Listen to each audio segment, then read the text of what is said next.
Hi, I'm BJ, and this is the Arcane Alienist Podcast.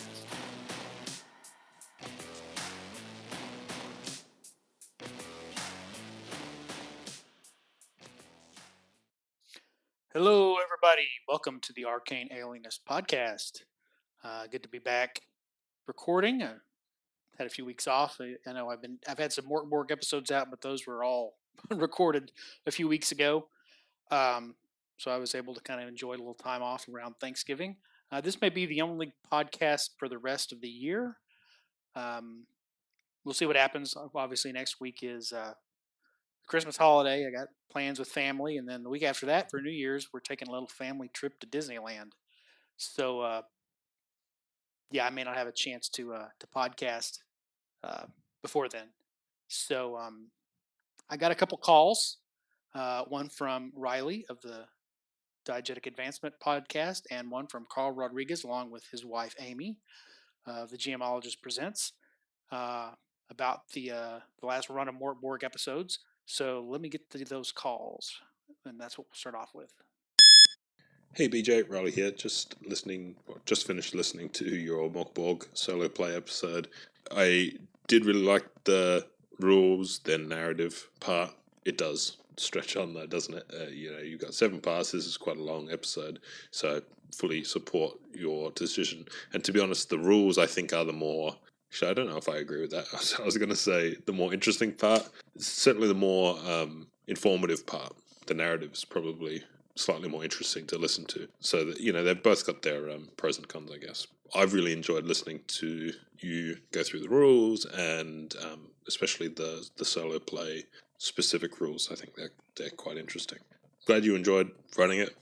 I enjoyed listening. Looking forward to whatever's next for this character, or if you jump into another game like Pirate Borg or something completely different. All right, keep it up. Bye for now. Thanks for the call, Riley. I'm glad you enjoyed it. Yeah, it was starting to wear on. I think if I do more solo play, I think I do want to go back to the narration, but what I might do is complete, I guess, an encounter or an adventure or whatever that, I guess, unit of play is in its entirety, and then try to chop it up into segments that are digestible for episodes, and then write the narration. What I was doing was kind of writing the narration every time I got, I'd play a little bit and then I'd kind of get tired of playing, and then I'd kind of write up or wing the narration of what just happened, which helps because it's fresh in your mind. But I'll try to find a way to do that, because I think the feedback I've gotten is people enjoyed, even though I'm not much of an actor. Still doing the narration, so I'll try that again. Whether I come back with that same character with Mort Borg, or I might try my hand at some of the other Borg engine, Pirate Borg, Cyborg. I've also got an acid western. What is the name of this one? It's based on the Mort Borg engine, Frontier Scum. So we may, I don't know. We'll see what happens. I'm also kind of interested in the Black Sword Hack. If you guys, I don't know if anybody listens to, I'm sure some of you do, listens to the Analytic Dice podcast. I'll put a link to their latest episode that went through the Black Sword Hack, where they talked about their experience actually playing it. And it's been sitting on my shelf, and it kind of got me interested in taking a look at it again after they described how much they enjoyed playing it. So, I'm kind of interested in maybe running some Black Sword Hack. I'd like to run it with some people. But there's rules in there for solo, and it might be neat to explore the rules with a little bit of solo play, and also give you guys a window into it if you're not familiar with it. So we'll see what happens. Something will come back with solo play. That was a lot of fun, and it is a relatively easy way to create content for the podcast and the YouTube channel, and also have that lonely fun as we talk about, which is still fun. So it flexes those creative muscles. Anyway, thanks again for the call, Riley, and I hope to hear from you soon.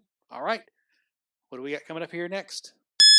Hey BJ, it's Amy and Carl. Hello. We're driving around, getting ready to watch Melissa run around a lake in the foggy, cold, wet, well, not Dallas really weather. cold. It's really not technically cold, but we're Texans. It's cold. It's Texas cold. It's Texas cold. But we wanted to just pop on and leave a message that we're enjoying your Morkborg series. Yes, and I'm glad you finished it. I'm glad that your character, what was his? I can't remember the name. The Rotten Toe, Eldar of the Rotten Toe. I guess he's a 40k elf, Eldar of the Rotten Toe, with his small but vicious dog thing. I really enjoyed the tale that you spun there. I like that you would do the game and then do like a narrative portion of it, but I guess you thought that was too long. I don't know. What do you think?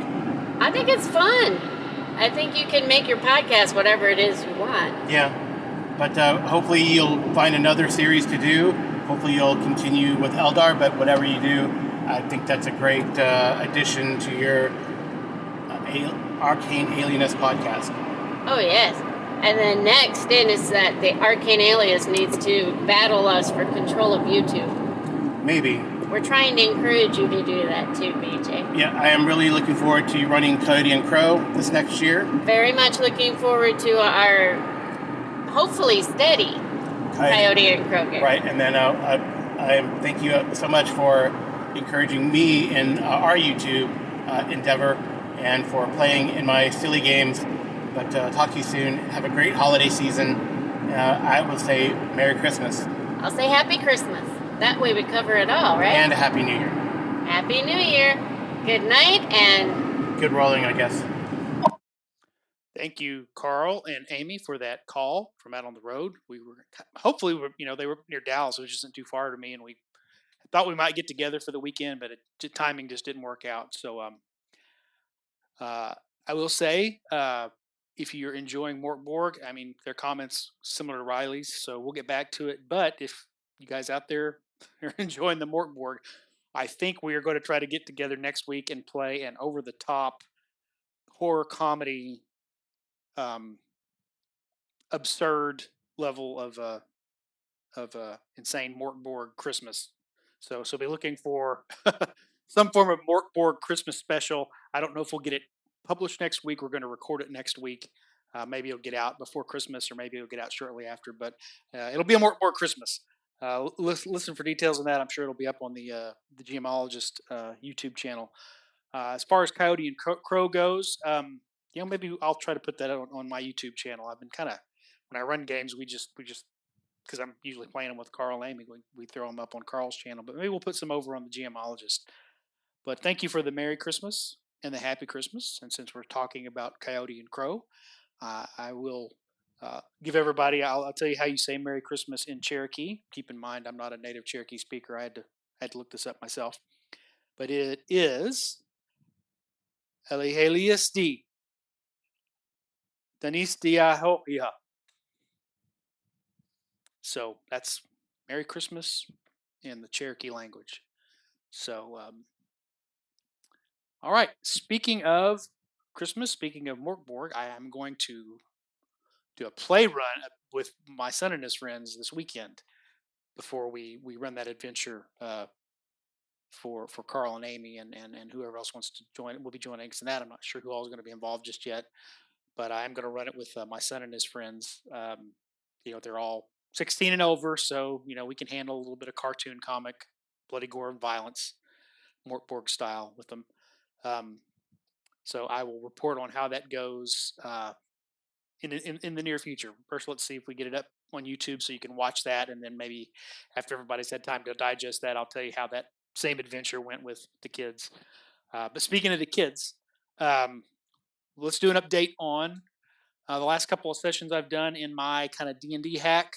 I need to figure out what I'm going to call this game. It's my old school essentials Knave, plus some of my own kind of mechanics. Nothing really original to me. I think I've just cobbled together enough pieces of other D&D and D&D adjacent games to make my own little Frankenstein's role playing game.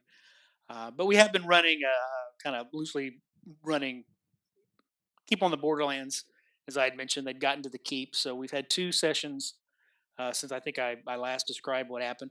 So in the first, they agree to they of course meet the dwarves who have sort of taken up residents for the most part in the inn at the keep. There's no room for anybody else. The dwarves tell them, uh, we were ran out of our mine by in the middle of the night by these goblins and bugbears who ran us out. And could you go up and tell us what's going on? So they give them directions. And so I think in my version of the caves of chaos, I don't put the caves right within sight of each other. You still have to kind of go around and look for them a little bit. Um, and at this point, they're like at third level, so it would be kind of a cakewalk, I think, to put them through the goblin and the kobold, those early caves. Um, so they go to the what would be the kobold. Okay, that's what I use for the kobold caves. It's a dwarven mine, sulfur mine, and they find these kobolds are inhabiting the cave. Well, they fight and skirmish with the kobolds at the that are guarding the entrance and the first couple of chambers inside, including the horde of giant rats that are in the kobold's trash heap. And in this one, what I do is you three of them. It's so funny. They're still young. They're still kind of learning their characters, and the mistakes they still keep making is not accounting for the fact that half of them cannot see in the dark when they go into a cavern or a dungeon. And they always seem to uh, put people, forget to light a torch, or people wander off and not paying attention to the lack of a light source, and have to remind them, hey, you can't see now. Um, and they still don't always look for traps, even when you telegraph that traps are there. So right off the bat, three of them fall into a pit trap. A fighter and two of the fighters and a magician fall into this pit trap, and then kobolds around the corner ambush the remaining one as they're trying to figure out how to open the lid. So there's a little bit of a skirmish there. And what I have happen, if you're familiar with the caves of spoilers, if you're not, um, to the if you veer to the right in the entrance, you go farther into where all the kobolds are. If you veer to the left, there's only one cavern, and it's the kobold's trash heap, and there's a whole bunch of giant rats in there.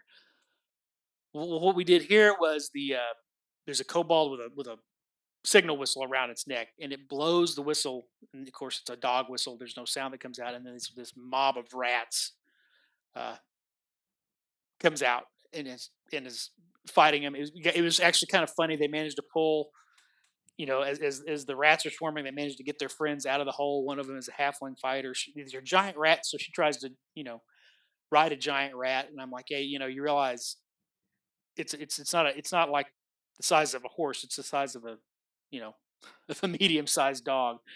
Oh, I want to try it anyway. So I'm like, well, it kind of buckles under your weight. So she did manage to pull off a maneuver to to pile on her poor giant rat that's trying to throw her off. It was very entertaining and very funny.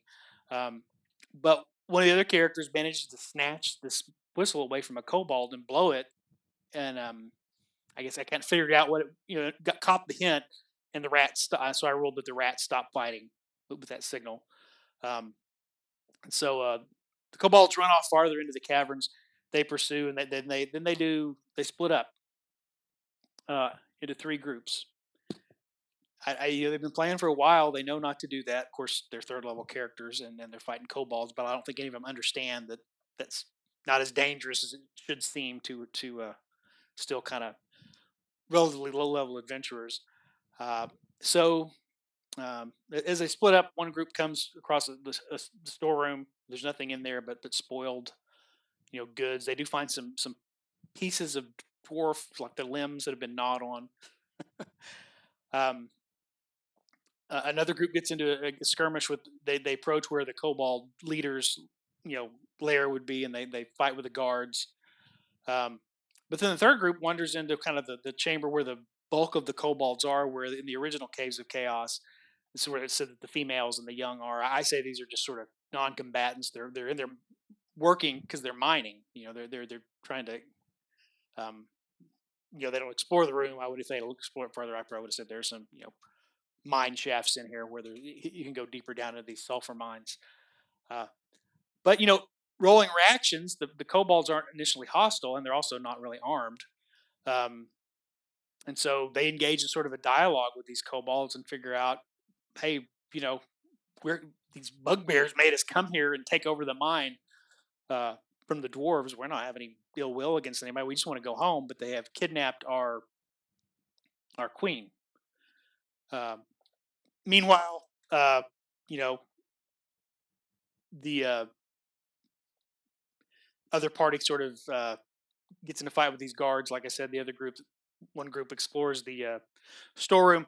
They all kind of get to converge right at the door of the kobold leaders. They're about to kick the door in. Their friends who've been talking and made kind of peaceful negotiation with the other kobolds come up and like, what's going on? So they talk to the leader of the kobolds. They kind of smooth things over. He's not happy that some of his guards are dead, but he sees this opportunity to hear these sort of powerful adventurers who might be able to get them back home, and just give the dwarves their mind back in kind of a win-win situation. So that's where they leave it. They go back.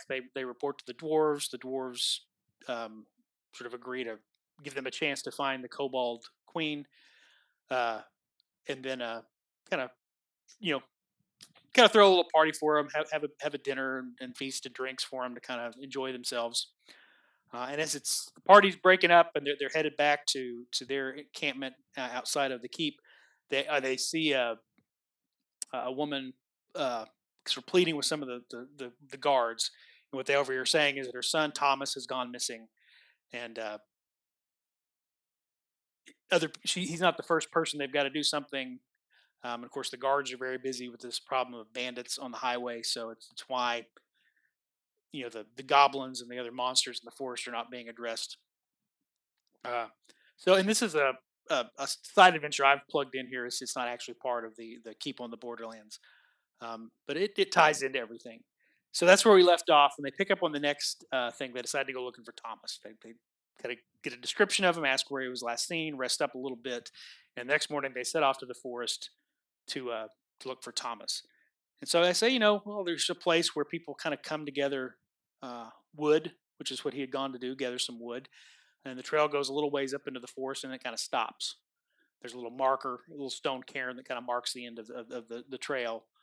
Um, and then you see footprints kind of going everywhere because people come in here pretty frequently to gather wood and other things from the forest. So what do they decide to do? They decide to split up again. And this time, and I said, "You sure you want to do this?" And some of their characters said, "You sure you want to do this?" They've got three fighters. There's nine regulars. There's a couple other characters for players who show up every now and then, but they're really kind of nine stable characters at this point. Four of them are magicians. Um, Three of them are fighters, and then we've got one cleric and one rogue. Um, but they let two of the fighters and one of the magicians kind of go off as one group, and then another the rogue and a magician take the little halfling fighter with them, and then a group of the other group now consists of a cleric and two magic users. Um, so we roll for random encounters, and I use kind of the base forest random encounter chart for old school essentials or for BX, same thing. But I adjusted a little more in favor of them rolling goblins, um, and so the first group with the two fighters and the magic user make it kind of a turn of exploration, and then they roll goblins. So they get ambushed by the goblins, and they fight. Of course, they take them out pretty quickly because they're goblins, and these are at this point two third level fighters, backed up by a third level magic user. So they do pretty well for themselves. The funny thing is that they realize they need to capture one. They kind of surmise maybe these goblins might have been who's nabbed these people that have been out looking for firewood. So they decide they need to capture the last one, which is really funny because then the fighters, one manages to grab hold of his arms, the other his legs, and the magic user is a dwarf. Uh, Pulls the bedroll out of his pack and just comes charging in, and they wrap him up, like a big burrito, like a goblin burrito in this bedroll.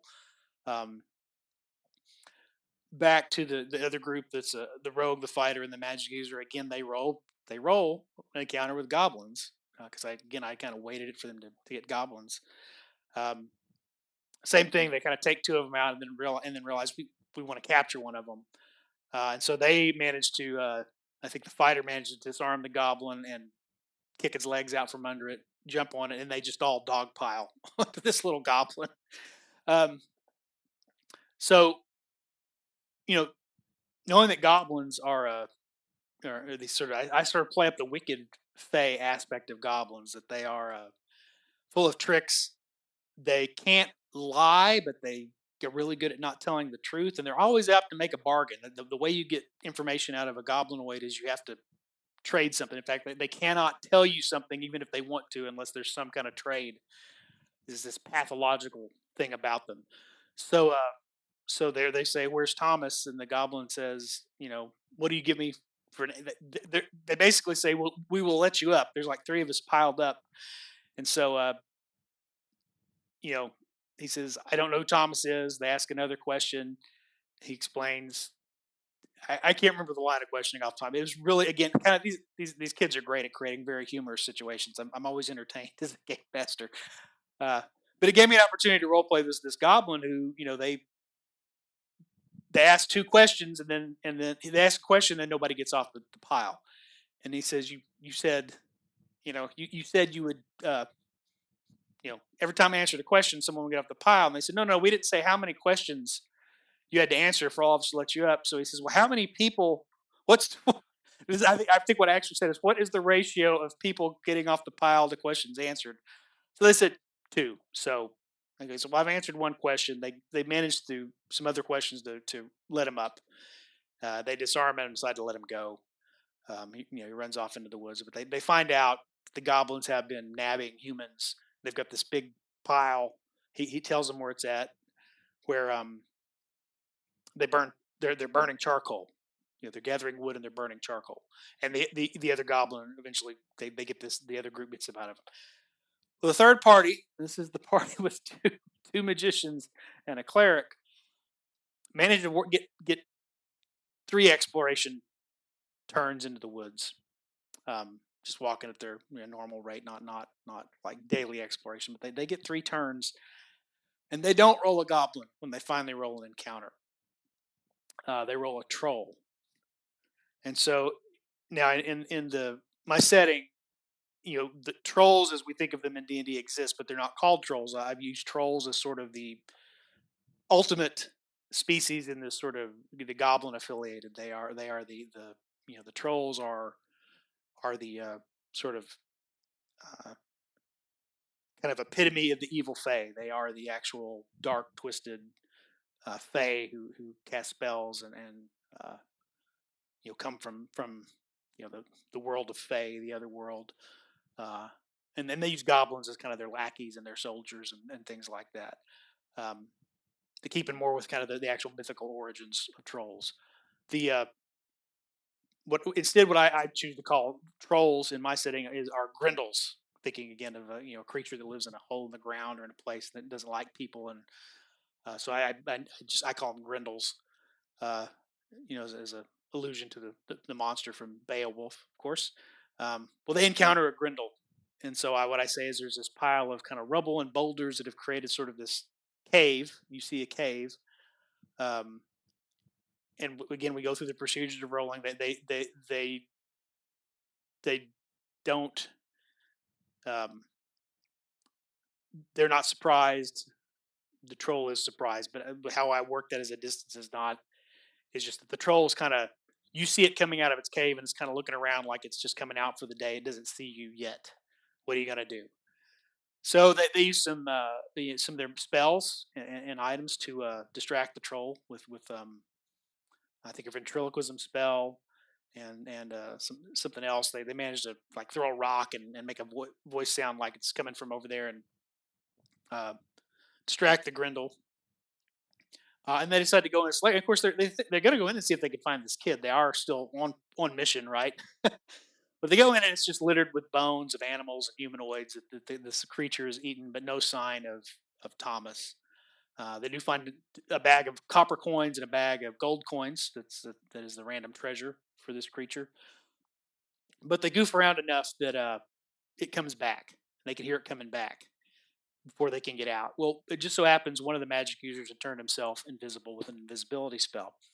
So I thought, oh man, they're going to get wiped. But they've learned, they've had a death before. of a PC, so they've learned that they should be more cautious. But yeah, sometimes kids.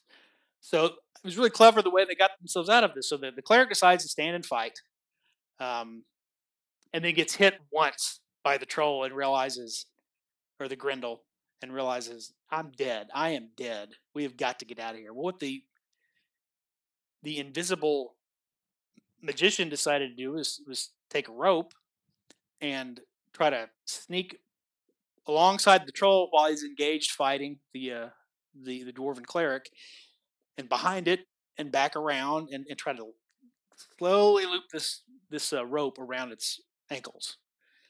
And they managed to do that. So the dwarf actually goes down, the cleric, who's a dwarf cleric, but the two magic users are able to, one hide and the other one is invisible, loop this, making, and I had them roll, to see if they were able to avoid detection from the troll. But they had some advantages on that because he was invisible. And then pull the rope tight and trip it over, and then grab their friend and get out of there. One of the other magic users has the floating disc spell, so they cast the floating disc, throw the wounded cleric onto the disc, and they haul through the woods. Manage to everybody meets up, um, takes a break. They're able to heal. The cleric had kind of gone down, severely injured but not dead, and was able to use their healing abilities. And then some other people had some healing, like a healing potion or healing scroll, to lend to the process. Got her back up, I think, within one hit point of full. And then they now that they know where this charcoal pile is, they find it. It's guarded by some goblins.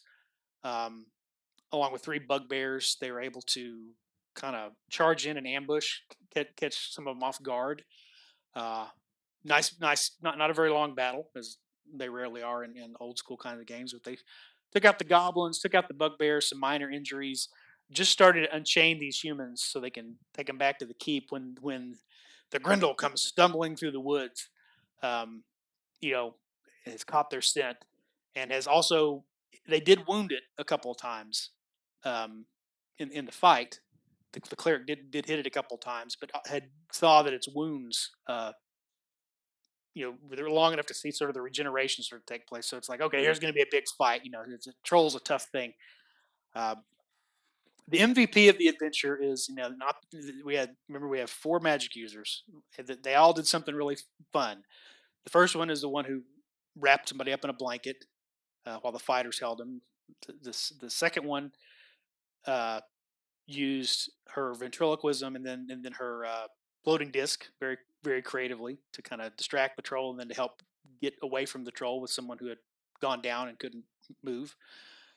The other one uses invisibility spell and a rope to, tangle up the, I keep saying troll, Grendel, to aid in that escape. So the other fourth one really hadn't done much other than sort of dogpile on a goblin after the fighter and rogue had disarmed it and knocked it down earlier. But she has a light spell. Of course, it's broad daylight, but she casts light on the Grendel's eyes. Um, and Again, random. The troll Grendel, which is a D&D troll, was not supposed to be out there. It was randomly rolled. What I had planned was this clearing where they were burning charcoal in the woods, but I hadn't planned on a creature that's vulnerable to fire. That the dice completely generated that.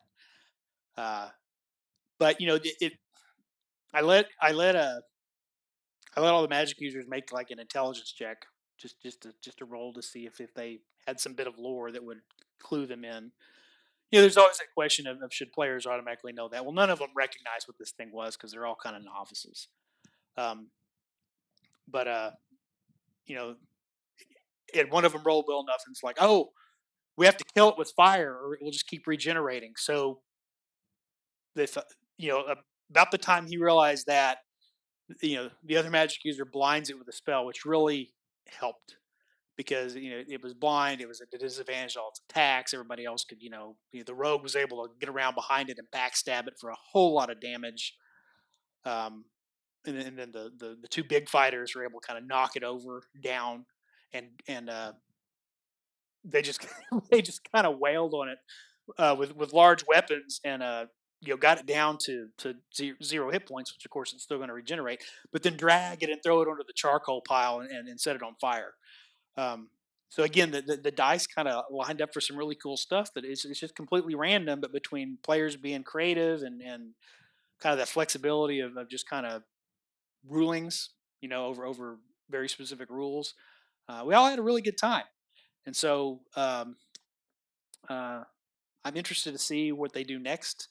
I'm not sure where they're going to go next. They've got a couple other. They're still got to figure out how to find this Kobold Queen. I'm sure that they're sure the goblins are up to more. They've still got some bandits that they can look into, and there's all the other fun that I think anybody who's played the Case of Chaos knows is waiting for them out there if they look in the right places. So I am looking forward to that, but we are going to take a break, like I mentioned, and this coming weekend play a Morkborg Christmas game, and they are all looking forward to that. I think we'll have a lot of fun. So that's about it. I think I've gone on long enough. So uh, again, this is probably the last show for the year, the last one for December. So I will wrap up the year and just say, wherever you are out there, whatever holidays you celebrate, Christmas, Hanukkah, Kwanzaa, whatever the holiday may be or something else, I hope you enjoy it. I hope you have a good end to the year, wherever you are out there. So take care of yourself, and most especially at this time of the year, make a point to make people happy. And I'll talk to you later. Bye bye.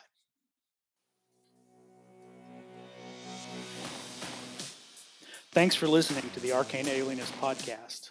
The music you're hearing is Come and Get It by Scott Holmes Music. The cover art is by Dave Bone. Be sure to check out his stuff at ironseer.com. You can leave me a message. I have my SpeakPipe account linked to the show description. You can also send me an email at arcane.alienist@gmail.com. Just embed a voice memo, or I'll just read the text to your email during a future episode. Once again, thanks so much for listening.